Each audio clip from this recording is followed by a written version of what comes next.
now it would look like that. So I decided I don't want to wear a suit that doesn't fit me right. You know, I should have probably, if I'd have known this was on the Thursday, I probably would have got a suit even smaller, you know, an extra small fit. I will know next time. But really, these are usually on a Wednesday. So, but I am in the process of weight cutting. You know, this is dropping the weight, handling business like a professional, showing up and making my weight. So I must attend. That is number one. You know, that is like I said, professional inside, professional outside. Showing up and entertaining the press in a phenomenal suit. I enjoy that also. But showing up and making weight and impressing my employers and my coaches and handling business is more important to me. But again, tune in post fight because I have one hell of a suit. It's a phenomenal one. It's the nicest one I've ever had. It's Viva Las Vegas all over it. Yeah, it's gonna blow you all away. So tune in there. Yeah. What? I can't wait to see it then. My man. Better be nice, Conor. Do you feel bad about calling this guy a p-head or anything like that? These are friendly insults to me, you know. In the Irish way, we greet each other with an insult. This is the way of the Irish. Yeah, it's the way of the Irish. This is how we do things. Plus, he has a small head. Again, facts are facts. He has an unusually small head. Compare his head to my head, and it's half the size. Plus, it's bald, and he has a little goatee. It's weird looking. It looks like a little pea head. So I just spoke the fact. But it's all friendly games to me at the end of the day. Unfortunately, he can't take that shit. That ain't my business, though. I mean, this is a curious card because it seems like that main event over right there, that's maybe like the 5th or 6th most compelling fight on this card. Yeah. What's the main event of this card? I mean, the main event is Mighty Mouse, the champion. I'm a big fan of Mighty Mouse. His movement is phenomenal. His technique is fluid. But the people are paying to see me, whether they want to see me win or whether they want to see me lose. It's as simple as that. And again, those sweet numbers that I love so much, they never ever lie. So people, whether they like to admit it or not, when the pay-per-view numbers come true, and the UFC brass are not stupid either, they know where the numbers are coming from. They know who's bringing them in. So it's perfect. This is the people's main event, as Ariel likes to call it. I mean, does it baffle you then to see fighters not follow the same formula? Because it seems like people are so reluctant to really put themselves out there and really, you know, promote their own fight, give people a storyline, when obviously it works so well. Yeah, I don't know. I'm not faking nothing, and I'm not faking nothing, and I'm certainly not rehearsing nothing. There are two things that I don't like, you know, faking it and rehearsed bullshit. It's weird to me. I'm just speaking what I think about my opponent, how I feel the contest will go. I might throw a little jibe on how he looks, but these are just things that I do every day. The American people don't really know about it too much, so they're probably captivated by it a little bit. And then obviously the athletes are flustered by it. The fighters, the competitors are flustered by it. So whatever it is, what it is, it's a beautiful little storm that it creates. But again, if you come in with rehearsed stuff, you know, it's weird to me. Come in to fight, be real, and let the hype build naturally. I don't like fake shit. This has built naturally through time. This fight, when the Brandao fight happened, he spoke, or he should have stepped in for his teammate Cole. That didn't happen. He said he wasn't afraid. He didn't know about all these excuses. And then the Brandao fight happened, and then he was like, he spoke on Twitter about it, and I hope Brandao win, or I hope McGregor wins so I can rip his ass. All this type of stuff. It just built naturally, and now when it builds naturally, you end up with this, the perfect hype, the perfect anticipation.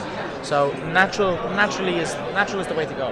Well, we were just across the room and we asked Dustin, you know, you strip away all the hype away from Conor.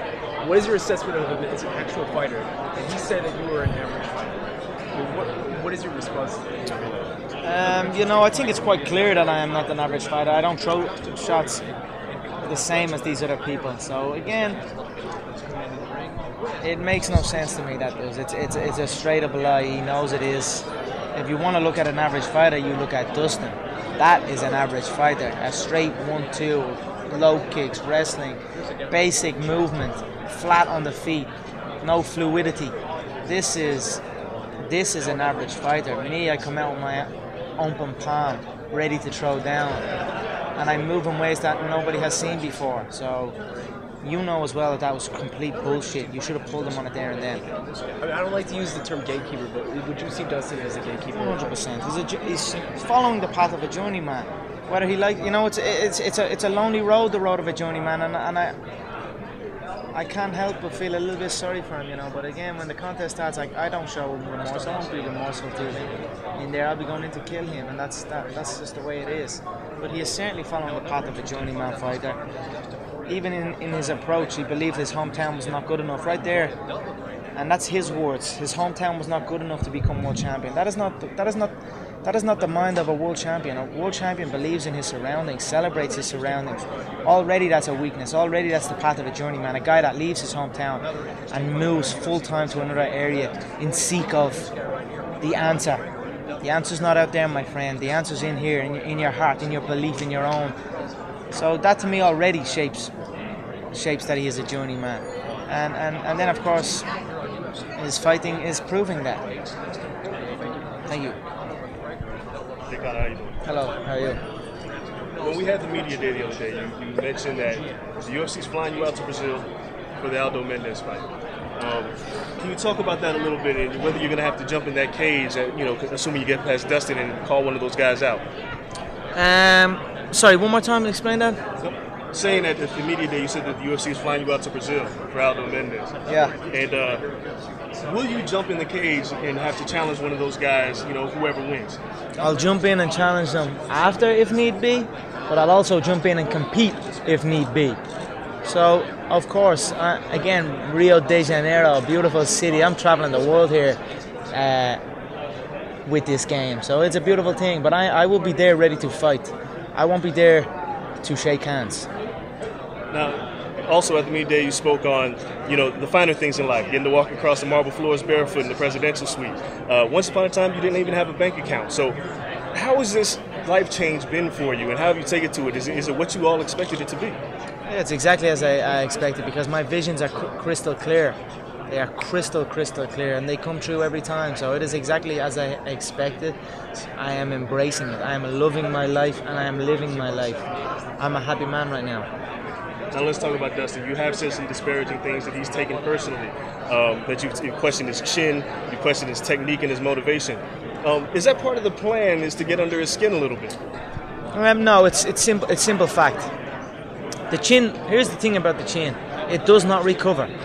The chin does not return.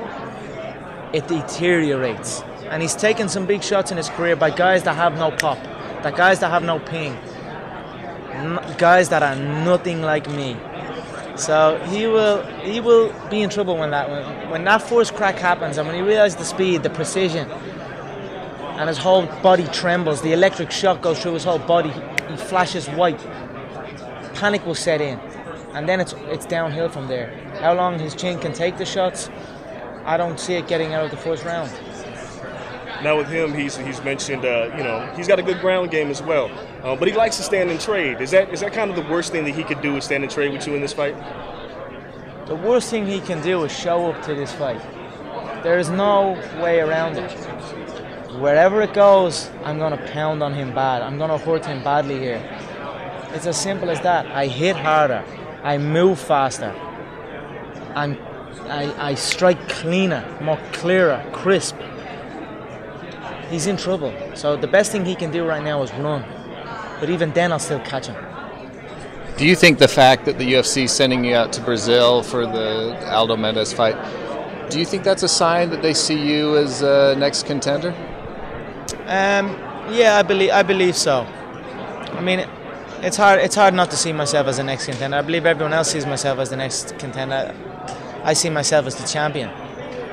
So I believe it definitely means something that they're bringing me out there. So we will see. I will, again, business is to be attended on Saturday night. And we will talk post-fight press conference where I will make my claim for that world title. Now, you've been in Vegas for a week or so. What are the highlights of your trip so far? I'm just relaxing and enjoying the sun. The sun is a beautiful thing. We don't have much of it in Ireland. So to come over here and get that boost of vitamin D, it's given me a lift. I nearly felt I recovered. I feel like so relaxed and so rested.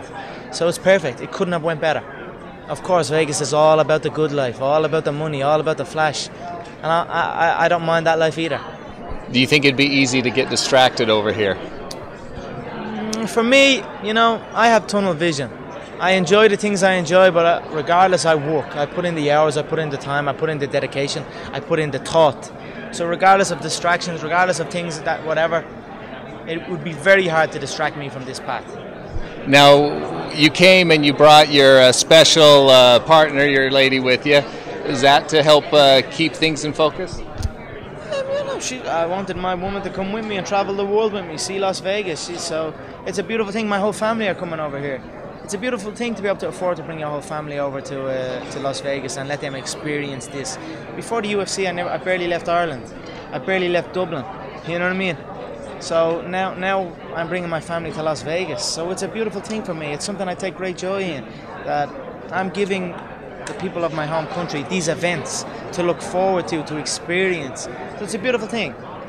When you step into the ring, do you feel like you are not only representing Ireland, but that you're bringing them in the cage with you? Yeah, 100%. I represent the fighting Irish spirit without doubt. I come to throw down. I come with that warrior spirit with no back step. And of course, the people of my country are in there with me.